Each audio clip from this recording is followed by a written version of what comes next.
नमस्कार, आप देख रहे हैं बुलंद आवाज पूजा सिंह के साथ। दोस्तों, 24 दिसंबर को बहुजन समाज पार्टी जिस तरीके से सड़कों पर उतरी बाबा साहेब डॉक्टर भीमराव अंबेडकर के सम्मान में, उसके बाद से एक बड़ा संदेश गया है। चाहे वो भारतीय जनता पार्टी हो, समाजवादी पार्टी हो या फिर कांग्रेस हो, संदेश ये गया है कि बहुजन समाज पार्टी की ताकत अभी भी उतनी ही है जितनी उस वक्त हुआ करती थी जब बसपा की सरकार थी। हालांकि ये कहा जा सकता है कि शक्ति कुछ क्षीण तो हुई है।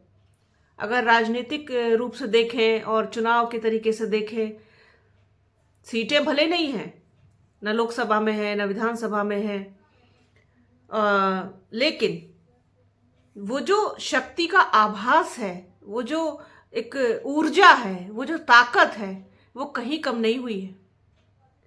बहुजन समाज, दलित समाज, पिछड़ा समाज, शोषित वंचित गरीब समाज, अल्पसंख्यक समाज आज भी बाबा साहेब के लिए कुछ भी करने को तैयार।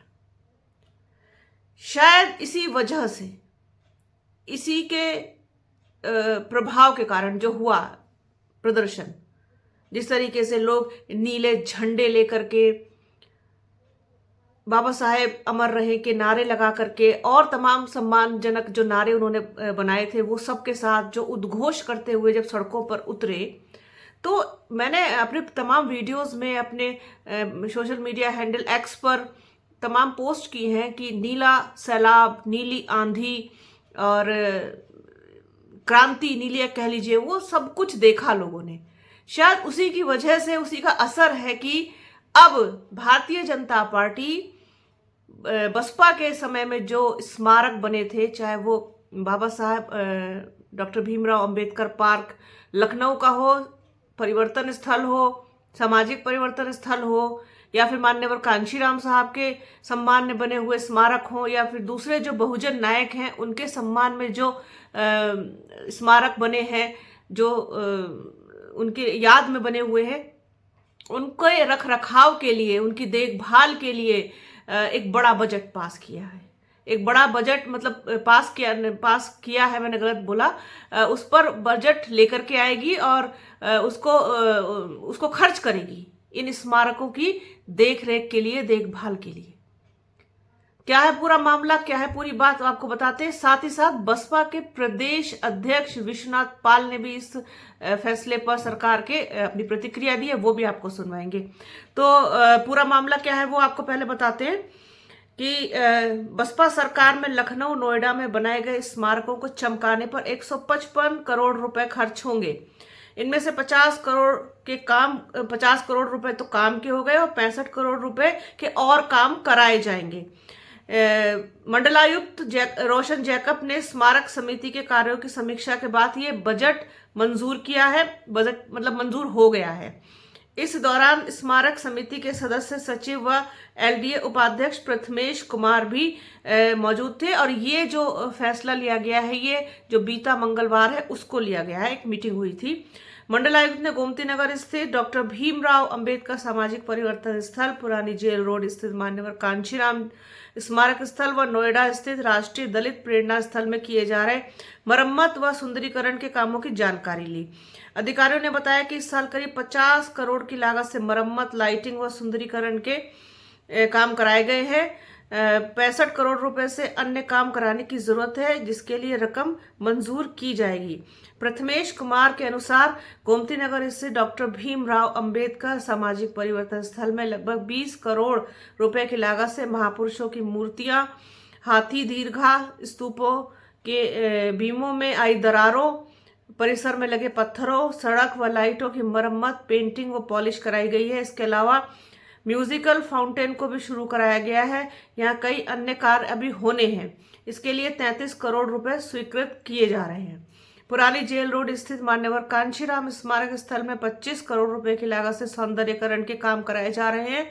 इसमें मुख्य गुंबद की छत में आई दरारों व जल रिसाव को ठीक करने का काम पूरा होने वाला है। अन्य कामों के लिए 25 करोड़ रुपए की रकम मंजूर की जा रही है। नोएडा स्थित राष्ट्रीय दलित प्रेरणा स्थल ग्रीन गार्डन में करीब 3 करोड़ रुपए से पत्थरों की मरम्मत, सफाई, पेंटिंग व फ्लोरिंग का काम कराया गया है। अन्य प्रस्तावित कार्यों के लिए लगभग 4 करोड़ रुपए मंजूर किए गए हैं। तो ये है पूरा मामला कि सरकार जो है वो ध्यान दे रही है जो बहुजन स्मारक स्थल हैं उनकी तरफ। अदरवाइज आपने देखा कि किस तरीके से उनकी उपेक्षा के शिकार थे ये सारे स्मारक, लखनऊ का अंबेडकर पार्क हो या फिर नोएडा का हो या फिर सामाजिक परिवर्तन स्थल हो, ये सभी सरकार की उपेक्षा का शिकार रहे हैं पिछले कई सालों से। यहाँ के जो पत्थर हैं वो चटक गए, लाइटिंग खराब पड़ी हुई है, पीने के पानी की व्यवस्था नहीं, शौचालय की व्यवस्था नहीं। और जो लोग दूर दूर से देखने आते हैं, पर्यटन के लिए पर्यटक आते हैं, भाई उनका क्रेज होता है कि अगर हम लखनऊ गए हैं तो एक बार डॉक्टर भीमराव अंबेडकर पार्क जरूर जाएं, जो लखनऊ की शान माना जाता है। और अगर वहीं पर बुनियादी सुविधाएं ही ना हो, अब पीने का पानी ना हो या महिलाएं भी आती हैं, बच्चे भी आते हैं साथ में, सभी के लिए एक शौचालय की व्यवस्था भी होनी चाहिए, साफ सुथरा। भले ही आप उस पर 2 रुपए 5 रुपए आप उस पर पैसे ले लें, लेकिन एक सुविधा तो हो। वो सुविधाएं तो हमारे देश में जो है आपको कहीं भी मिलेंगी ही नहीं। चलिए, ये तो खैर अलग टॉपिक हो गया, हम अपने टॉपिक पर ही रहते हैं। तो ये सारी जो चीज़ें थी, और ऐसे ही ये ना सिर्फ यहाँ पर बल्कि हर जगह पर जो पिछली सरकारों में स्मारक बने या फिर पार्क बने, उनकी इसी तरीके से दुर्गति थी। अब ये सुध जो है वो कैसे आई, क्यों आई, किस लिए आई, अचानक से आ गई या पहले से ही कुछ योजना थी, लेकिन इसका इस पर जो असर पड़ा है वो कहीं ना कहीं 24 दिसंबर वाले जो प्रतिरोध हुआ है बाबा साहेब को लेकर के, उसके बाद ही ज्यादा सुध ऐसा लगता है कि आई है। और ये सरकार ने सोचा कि इस ओर ध्यान दिया जाएगा। तो ये पूरी बात थी कि अब सुधारे जाएंगे सारे स्मारक जो बाबा साहेब से और बहुजन नायकों से जुड़े हुए हैं। अब सरकार को सुध आई है इस चीज की कि लिया जाए, इनका भी जो है संज्ञान लिया जाए कैसी हालत में है। देश में जो भी चीज बनती है, जिस चीज का भी निर्माण होता है, उसके रख रखाव की, उसकी मरम्मत की, उसकी देखभाल की पूरी जिम्मेदारी जो है वो वर्तमान सरकार पर होती है। ऊपर से तब और ज्यादा जिम्मेदारी बन जाती है जब वो स्मारक हो या पार्क हो या कोई भी ऐसा जो है बिल्डिंग हो, भवन हो जो आपको रेवेन्यू देता हो, जिस पर आप टिकट लगाते हैं, उस पर तो और जिम्मेदारी बन जाती है कि भाई आप टिकट तो लगा रहे हैं, पैसा ले रहे हैं, लेकिन आप जो है उसकी देखभाल कर नहीं रहे हैं। तो ये जिम्मेदारी तब और ज़्यादा बढ़ जाती है। और ये किसी भी सरकार की जिम्मेदारी होती है कि पिछली सरकारों में जो भी निर्माण कार्य हुआ है, जो भी चीज़ों को बनाया गया है, उनका रख रखाव आप करें, उनकी देखभाल आप करें। तो ये थी पूरी बात। और इसमें आगे प्रदेश अध्यक्ष विश्वनाथ पाल का एक स्टेटमेंट है, वो भी सुनिएगा। तो बने रहिए हमारे चैनल के साथ। हमारे चैनल को लाइक कीजिए, शेयर कीजिए, सब्सक्राइब कीजिए, बेल आइकन घंटी जैसी आकृति जरूर दबाइएगा, जिससे कि आने वाले वीडियो का नोटिफिकेशन आपको मिल सके। वीडियो को पूरा देखिएगा और ज़्यादा से ज़्यादा शेयर कीजिएगा। अपना और अपनों का बहुत ख्याल रखिए। जल्द मिलूंगी आपसे एक नई वीडियो में, एक नए मुद्दे के साथ, एक नई चर्चा में। तब तक के लिए जय हिंद। हमें भी ये सुनने में आया है कि सरकार ने 115 करोड़ का बजट जो माननीय बहन जी ने अपनी सरकार में, बहुजन समाज पार्टी की सरकार में, बाबा साहब के नाम से पार्क, स्मारक नोएडा में और माननीय कांशीराम साहब के नाम से और तमाम बहुजन महापुरुषों के नाम से जो पार्क या वो बनाने का काम किया है, उसके लिए जो बजट इन्होंने दिया है, ये बजट तो प्रतिवर्ष आना चाहिए, क्योंकि इसके लिए एक समिति बनी है जो यहाँ की देख रेख, इसका मेंटेनेंस कराती है। तो अभी आपको मालूम भी होगा कि जो बाबा साहब का नाम से पार्क बना है गोमती नगर में, ये इस पार्क में जो दर्शक आते हैं उसके लिए टिकट लगता है, तमाम फिल्मों की शूटिंग होती है, और उस शूटिंग में भी जो है काफ़ी अच्छा बजट सरकार को जाता है।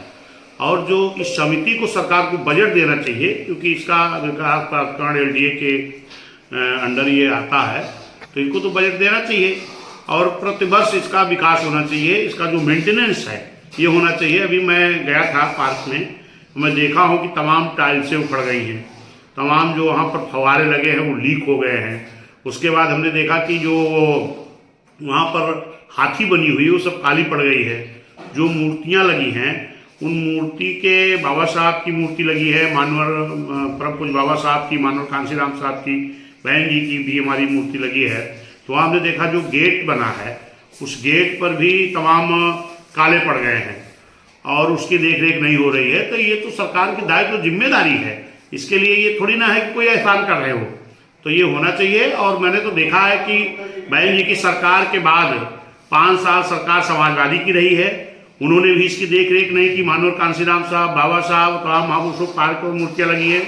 और ये भारतीय जनता पार्टी भी जब से है ये कुछ नहीं कर रही है। अगर उन्होंने दिया तो कोई एहसान नहीं किया, इनको देख रेख करनी चाहिए, इसका मेंटेनेंस कराना चाहिए।